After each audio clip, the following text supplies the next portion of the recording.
Hi friends, इस video में हम बजाज फाइनेंस के बारे में डिस्कस करेंगे। बजाज फाइनेंस का Q4 FY26 का रिजल्ट आया है, तो इस वीडियो में हम इस बजाज फाइनेंस का रिजल्ट के बारे में डिस्कस करेंगे। उसके साथ बजाज फाइनेंस का जो आप देखेंगे जो प्राइस टू बुक रेशियो है वो आप 5:6 है। तो इस जो हाई वैल्यूएशन है, ये वैल्यूएशन इस ग्रोथ के साथ जस्टिफाइड है या फिर नहीं है, ये भी हम वीडियो में डिस्कस करेंगे। उसके साथ देखेंगे और कौन कौन ऑप्शन आपके पास है जो आप बजाज फाइनेंस के साथ कंपेयर करके ले सकते हैं। तो चलिए वीडियो को स्टार्ट करते हैं। पहले इसका जो बिजनेस मॉडल देखेंगे तो एक बड़े कंपनी है। अगर आप इसका मार्केट जो टोटल बिजनेस अमाउंट देखेंगे तो ऑलमोस्ट 6 लाख करोड़ का इसका अभी AUM हो गया है, टोटल मार्केट कैप हो गया है। तो एक बड़े कंपनी है। उसके साथ अगर आप इसका तो इस बजाज फाइनेंस का जो बिज़नेस के बारे में सभी को पता है, डिटेल डिस्कशन में हम नहीं जाएंगे। पहले हम जाएंगे इसका रिजल्ट के बारे में। इसका AUM ग्रोथ देखेंगे 22% से ग्रो किया है, लेकिन मैनेजमेंट का गाइडेंस था कि 24 से 25 के बीच ये लोग ग्रो करेंगे। तो मैनेजमेंट ने जो गाइड किया था उसके अनुसार इसका प्रदर्शन नहीं है, प्रदर्शन थोड़ा डाउन है। उसके बाद इसका जो नया वाला जो लोन बुक है वो 20% से ग्रो कर रहा है, और डिपॉजिट अगर आप देखेंगे वो 4% माइनस हो गया है, और इसका पैट 27% से ग्रो किया है।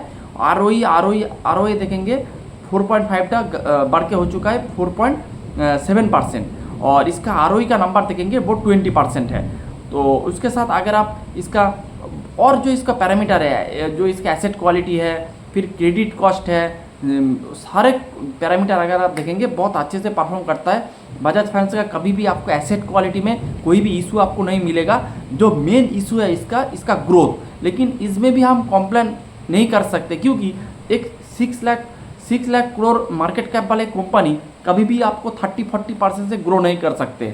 इसका भी जो ग्रोथ है, इस बड़े साइज के ऊपर भी जो ग्रोथ है वो भी बहुत ही अच्छे है। लेकिन हम लोगों को मार्केट कैप के साथ खेलना नहीं है, हम लोगों को बिजनेस के साथ खेलना है। क्योंकि बजाज फाइनेंस बहुत ही अच्छा है, लेकिन इसका जो 6 प्राइस टू बुक रेशियो है ये मेरे हिसाब से बहुत ही ओवर वैल्यूड है। क्योंकि आपको 2 से 3 के प्राइस टू बुक में आपको बहुत सारे कंपनी आपको मिल जाएगा जिसका ग्रोथ बजाज फाइनेंस के से तेज़ है, उसके साथ उसका प्राइस टू बुक भी 2 से 3 है। तो आपका ग्रोथ भी बजाज फाइनेंस से ज़्यादा मिलेगा।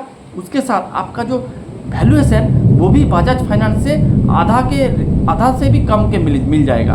तो और एसेट क्वालिटी अगर आप देखेंगे बजाज फाइनेंस की भी बहुत ही अच्छा है, और जो कंपनी हम बताएंगे उसका भी एसेट क्वालिटी भी बढ़िया है। ऐसा नहीं है कि बजाज फाइनेंस का एसेट क्वालिटी बढ़िया है और हम जो कंपनी बता रहा है उसका एसेट क्वालिटी घटिया है, ऐसा नहीं है। उसका भी एसेट क्वालिटी बढ़िया है। कोई भी फिनेंशियल सेक्टर को आपको देखना है तो उसके एसेट क्वालिटी पहले आपको देखना चाहिए। अगर कोई भी फिनेंशियल जितना भी स्पीड से अपना लोन बुक को ग्रो करे, लेकिन अगर उसका एसेट क्वालिटी में दिक्कत आ गए तो उस बिजनेस पक्का डूबेगा।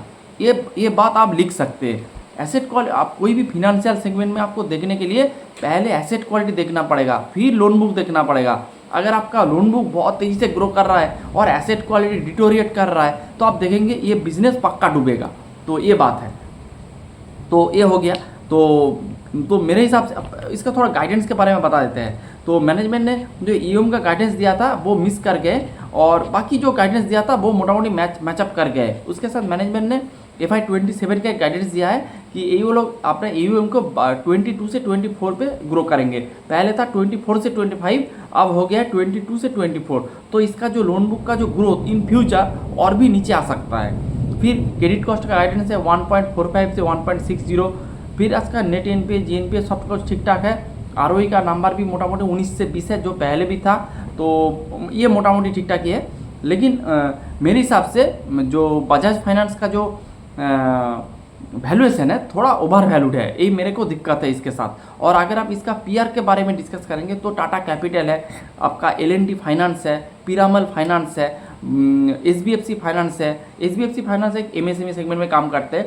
तो आप टाटा कैपिटल को देख सकते हैं, L&T फाइनेंस को देख सकते हैं, पीरामल फाइनेंस को देख सकते हैं। बहुत सारे कंपनी है जिसका लोन बुक का ग्रोथ बजाज फाइनेंस से ज़्यादा है, और एसेट क्वालिटी भी अच्छा है, और उसके साथ प्राइस टू बुक वैल्यू भी आधा है, बजाज फाइनेंस से आधा है। तो जो जिसका एसेट क्वालिटी अच्छा है उसके साथ लोन बुक का ग्रोथ अच्छे रेट से हो रहा है और ऐसे आपका जो वैल्यूएशन आधा है, तो उस कंपनी को आपको जो रिलेटिव होने का चांस थोड़ा ज़्यादा है मेरे हिसाब से। तो यही बात है, मैं कभी भी अपना hard and money Bajaj finance के ऊपर नहीं इन्वेस्ट करूँगा, क्योंकि आपके पास बहुत सारा ऑप्शन है। अगर आपके पास ऑप्शन ना होता तो फिर भी हम देख सकते थे। तो यही था मोटा मोटी video. Hope you like the video. Thanks for watching the video.